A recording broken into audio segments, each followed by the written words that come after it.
This Tony Robbins motivation from Motiversity hits differently. Not because it's loud, but because it's quiet. Because in a world where everyone is shouting, Tony Robbins is whispering. He's whispering the truth, and he hits it harder. So let's watch this video, this motivational video, and understand the message Tony Robbins is passing. Let's go. Where's my focus going? I can always be upset about something. Where do you tend to focus more? Your past, your present, or your future? We all spend all three, but where do you spend more of your time? Most of us who are achievers tend to focus on the future, but all the joy is in the present. The majority of people spend a lot of time on the past, and the problem is you can't change it. You're constantly focused on... Yeah, but before that, let me ask you something. When was the last time you were truly alone with your thoughts, thinking? No music, no noise, no notification, just you and your mission. When was that? Okay, so I'm bringing another motivational video. This one is Tony Robbins, is the one who is giving out the speech. So let's continue. You focus on what's missing versus what you have. You focus on what you can't control. And there's two worlds, right? The external world, the internal world. We can't control the external world, we can influence it. The part we can control is what's going on inside of us. And that we can control what we focus on. We can control the meaning. We can decide the meaning. We're the meaning makers, and we can decide what to do. And when we make those three decisions, we're in control of our life, and all the anxiety and bullshit tends to go away. Yes, we can't really control what's going inside us. No. And now I just want to tell you watching me over there what you're about to feel in this video. This video isn't just a motivational video. It's not a regular motivational video. It's a kind of a mirror. It's a mirror that you're about to feel exposed, that you're about to feel being seen. And if you're honest with yourself, you realize how loud your distraction have become in your life. It tends to go away, especially if we're trying to do that to serve something more than ourselves. Because you can't serve something more than yourself and not benefit. When you want some self-esteem, do something worthwhile beyond just yourself. We all know the two emotions that destroy your relationship, your business, your life, it's fear and anger. Those are two extremes. You can't be grateful and fearful simultaneously. You can't be angry and grateful simultaneously. But like you look at somebody like Steph Curry, and you see this guy, shoot the ball from almost half court. So he doesn't even look. He turns around and just waves because he knows it's in already. And there's swish, and the crowd goes crazy. And people look at that and go, he's unbelievable. He's unbelievable. It's unbelievable. He's the greatest three-point shooter in history. There's no one like him. But what they don't pay attention to is that isn't like a little gift. He shoots 500 shots every single day, never less than that, 7 days a week. For more than 15 years, his 15-year professional career. He's been doing it since before he was in college. His dad really trained him. So think of that, 3,500 shots a week, 168,000 shots in a year, yes. 2 million shots in his 15-year NBA career, so he can make 3,600 shots. Not even 1/10 of 1%. I tell people, yes, you get rewarded in public for what you practice in private. Yes, sure, that's it. You get rewarded in public when you keep on practicing in silence. Yes, and you need to shut up that mouth. That mouth, you need to shut it up. I need to tell you something. There was a time I keep sharing my dreams with people who didn't believe in me, who didn't believe in my dreams. And every time I did so, it chipped away the confidence I have. It doesn't work. Yes, it doesn't really work. Then what did I have to do? I have to take a decision. I have to shut my mouth. I have to do things in private. And that opened my work ethic. And if you follow up in this video, you will understand the power of shutting up your mouth. Shut it up. You will understand, and you will start working out in private. I think everything happens for a reason. I think there's a higher purpose. I think it's my job to find it.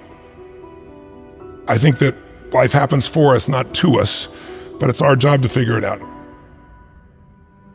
You're going to battle with internal things within you and external things, but if you keep going, you're going to eventually slay your dragons and you come out the hero of your own life, and you have something to share that isn't bullshit. It's not something you read somewhere, it's something you've lived. Something you want. And everybody can feel you've lived it because it's a different level of ownership, And then, by the way, as soon as you do that, it happens again. You're called on another journey. You have a new level of challenge that you need to go on. It just never ends, but it makes life really, really beautiful. Yes. And do you know that I have learned one thing? I have learned one tactics. And what is this tactics all about? People don't really need to know your plans, your next move. They don't really need to know that.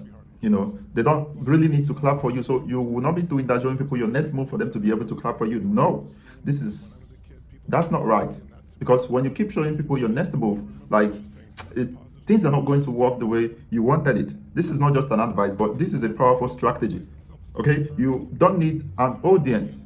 What you need, do you know what you need? You just need action. You just need to take that action, take that bold step, take people by surprise, so that they will shout, wow, when you come out to the forefront. Let's keep moving. How can people who are always very hard on themselves learn to build up their self-esteem a little bit more? I don't know if self-esteem is the answer. I don't think it's bad to be hard on yourself, as long as you also celebrate when the victories happen. But so many people will tell you, I have poor self-esteem because when I was a kid, people said this to me and that to me. It's convenient that we remember those things and not the positive things that also occur, obviously.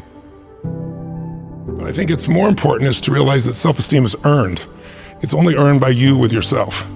You're not going to get self-esteem because everybody praises you. Someone can tell you your whole life that you're brilliant, you're a genius, you're beautiful, you're handsome, and you not believe it. Someone can tell you, you're a piece of crap and you're never going to become anything, and there's a part you can say, I'll show you, as many people have, and then they develop drive out of it, right? So it's really, self-esteem comes from doing incredibly difficult things where you pushed yourself. It's not virtue signaling, it's not telling people about it. It's what you know inside your soul is true. You need to ask yourself, why am I bringing these videos and this message to you? I just have one goal while bringing this message to you. And this one goal is that you need to talk less and do more. If you did not go with anything in this video, just go with this one goal, one thing. Talk less and do more. Talk less and do more. Okay? Because it's going to help you so very much. You need to talk less and do more to be able to do what? To build in private. To win in silence. Because when you start talking, showing people your next move, they're gonna hit you hard. You understand? But when you talk less and do more in private, they will hear you when the particular time comes, and you're going to win. But when you start, letting people know your move, everything is gonna crash. So that's the most important message I want you to take away. All is true.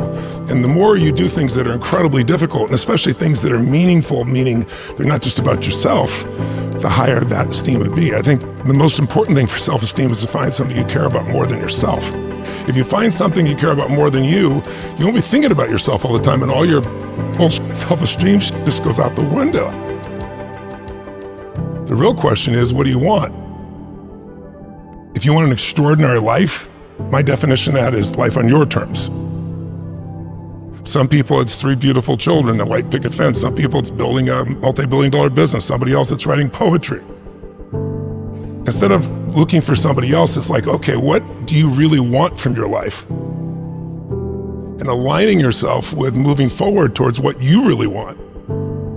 If you can do that in a way that also you feel is serving others simultaneously, there's a sense of meaning in life that can't be replaced by self-esteem or praise or compliments or being nice to yourself. And I don't think it's bad to be tough on yourself. I'm pretty tough on myself, I'll be honest with you. Being overly tough on yourself usually comes by making comparisons that don't make sense. You're comparing to somebody else's life that has a totally different path, a totally different experience. We all develop in different stages and different things. We all want different things.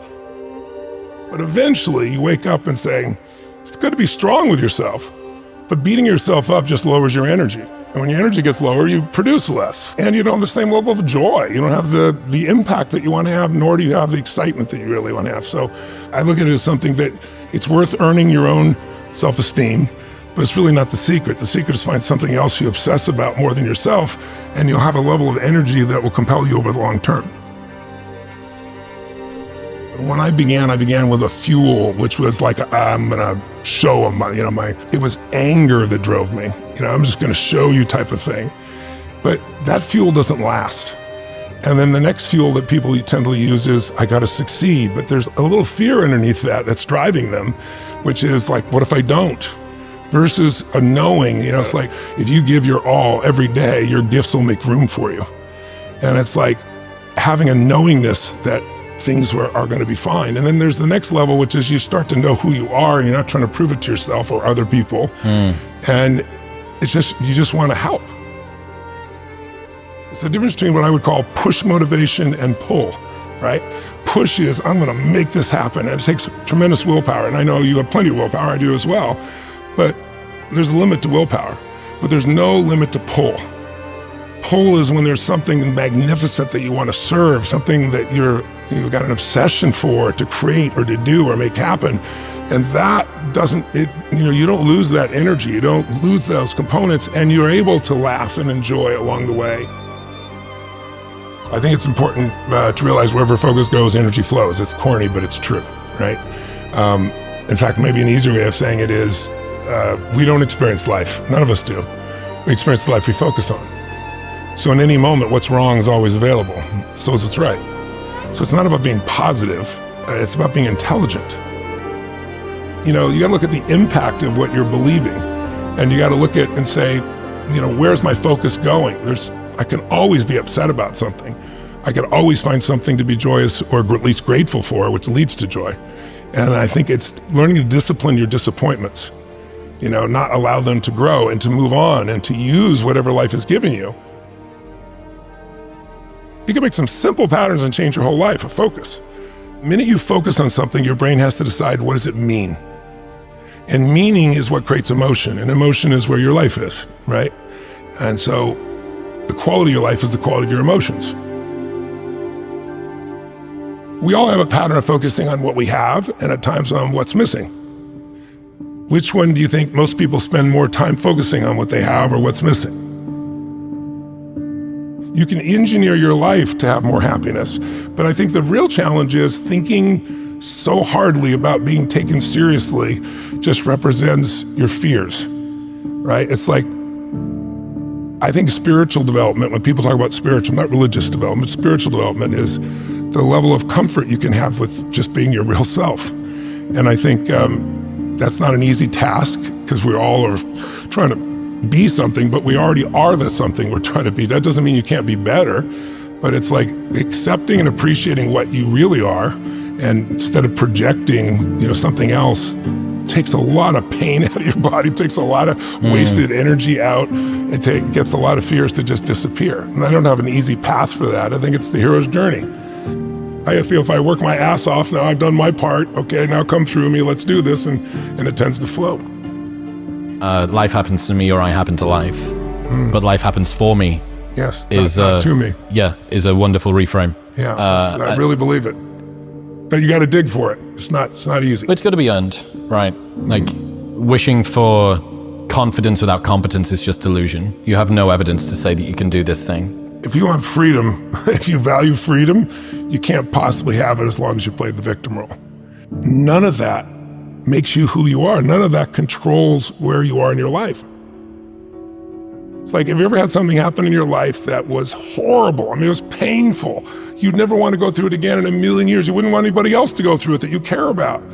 But after 5 or 10 years, you look back and you say, I never want to go through it again, but now I see the wisdom in it. I'm glad It's like it made me care so much more. It made me so much stronger. It made something in me more.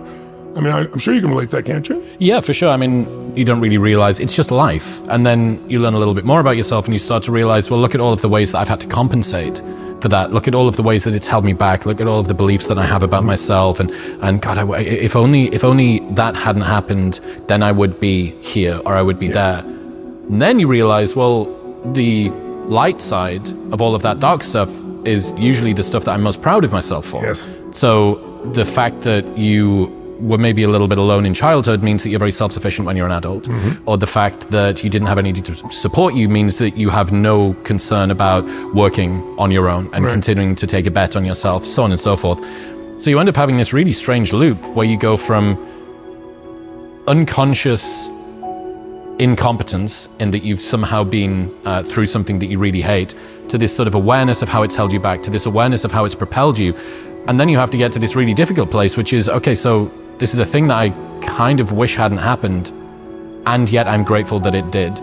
And it's like a psychological superposition that you need to hold in your head at the same time. You can't collapse it down into one. You need to hold both of these things. It's like, yeah, that's like, that shouldn't have happened. I really wish that, and had you have been able to see you, had you at 36 have been able to see you at 12, you'd have picked them up and given them a hug and said, I believe in you, and you don't deserve this.